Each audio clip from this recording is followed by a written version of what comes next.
ल है साथीहरू नमस्कार। म आज तपाईँहरूलाई एक्सेलमा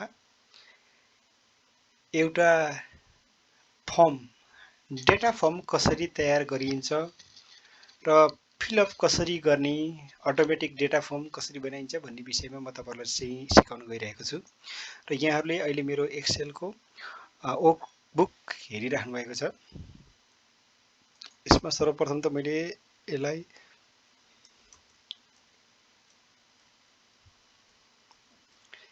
नाम दिएँ। यसमा के दिउँ त, यसमा चाहिँ डेट दिएँ। यसमा चाहिँ एज, यसमा स्कुल दिएँ ल, स्कुल। तर होइन, यो मिलेन। यसमा serial number,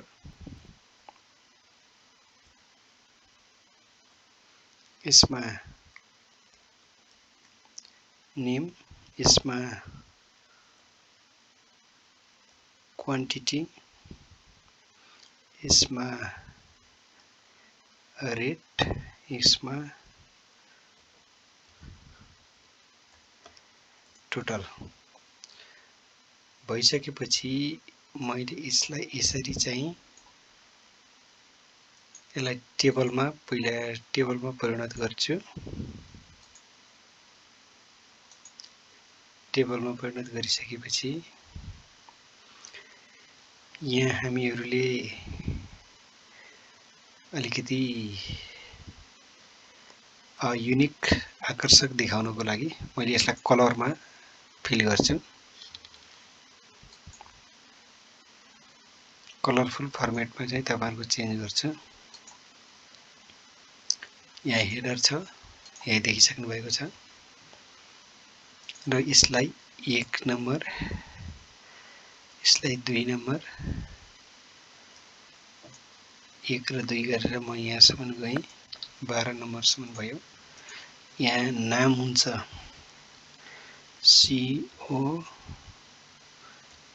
COMPUTER, computer. MOUSE, mouse. अब मैले यसको तलपट्टि अरु नामहरु चाहिँ भरे र यसरी दिएँ। अब रेट यहाँ हाम्रो फिक्स गरिएको हुन्छ। 500, 450, 800, 300, 480, 700, 900, 1020, समथिङ 15,820, 1560, 450, 250। र यसमा चाहिँ यसमा अटोमेटिक सूत्र लगाइदिन्छु। यो रेट र क्वान्टिटी गुणन गरेर यो चाहिँ टोटल हुन्छ। यसमा हामीले यसरी चाहिँ रेट लगाउने गरिन्छ। यो भइसकेपछि अब मैले यसमा तपाईहरुलाई के कुराकानी जनाउन चाहन्छु भने सर्वप्रथम त यो मैले चाहिँ सम्पूर्ण सेललाई यसरी चाहिँ लक गरेको हुन्छु। यसैमा फेरि यो मात्र चाहिँ मैले अब सेल फर्मेटमा गएर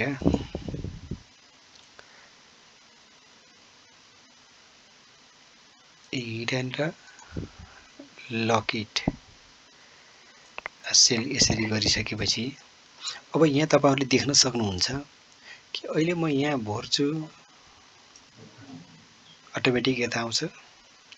तर मैले यसलाई डिलिट गरिदिएँ। अहिले 500 को ठाउँमा तपाईले 600 पनि आरामसित भर्न सक्नुहुन्छ। तर जब मैले यसलाई लक गर्दिन्छु त्यसपछि तपाईले त्यो गर्न सक्नु हुँदैन। अब यहाँ हेर्नुस् है, मैले त्यो लक पनि म तपाईहरुलाई चाहिँ यहीबाट चाहिँ लक गरेर देखाइदिन्छु। लक गर्यो भने यो तपाईहरुले चाहिँ यसलाई चेन्ज गर्न सक्नुहुन्न। त्यसको लागि प्रोटेक्ट सिल भन्ने चाहिँ अप्सनमा चाहिँ हामीले चाहिँ दबाउनु पर्ने हुन्छ। अब ल हेर्नुस्, अब यहाँ अरु केही पनि भेटिन्न। यहाँ दबाउँछु,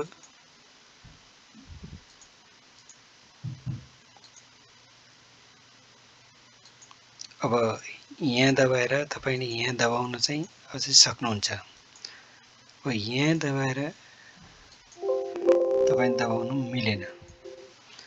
अब यस्तो किसिमको चाहिँ हामीले डेटा चाहिँ कसरी तयार पार्ने, कसरी फर्म तयार पार्ने भन्ने विषयमा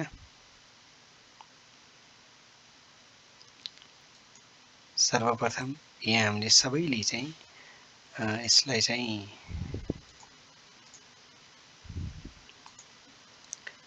अनप्रोटेक्ट सिट यसरी गर्ने हो। त्यसपछि लोकेट सेल,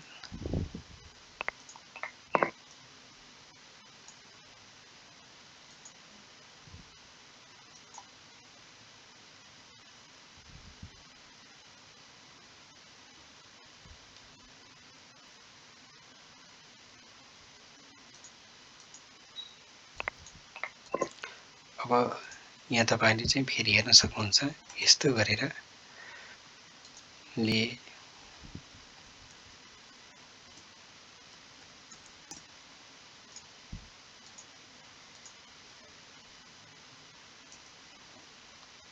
गर्न सक्नुहुन्छ।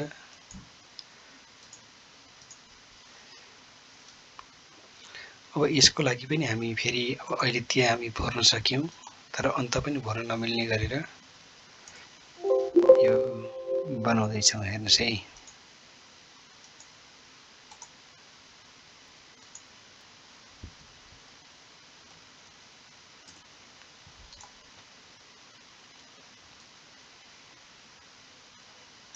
यो यो यो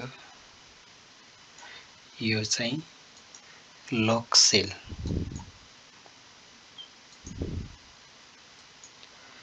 फर्मेट सेलमा गएर लक एन्ड हिडर ओके। जब हामीले यसलाई प्रोटेक्ट सिल गर्छौं,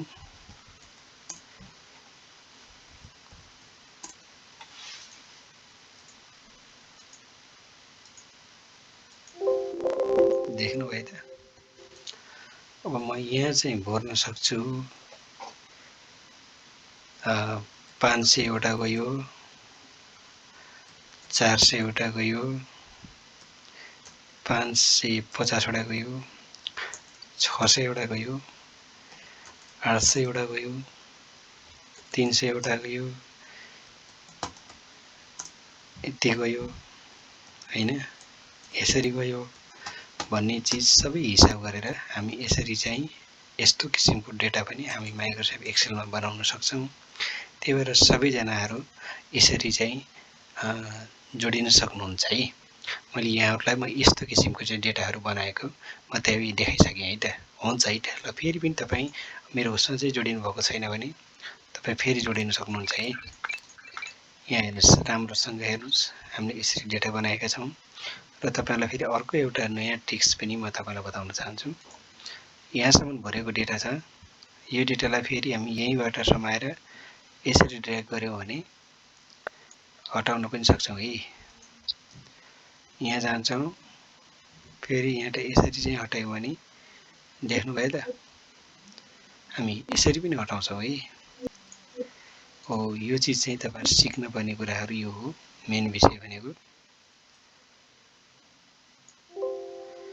देख्नुभयो, अनि यो चीजहरु हामी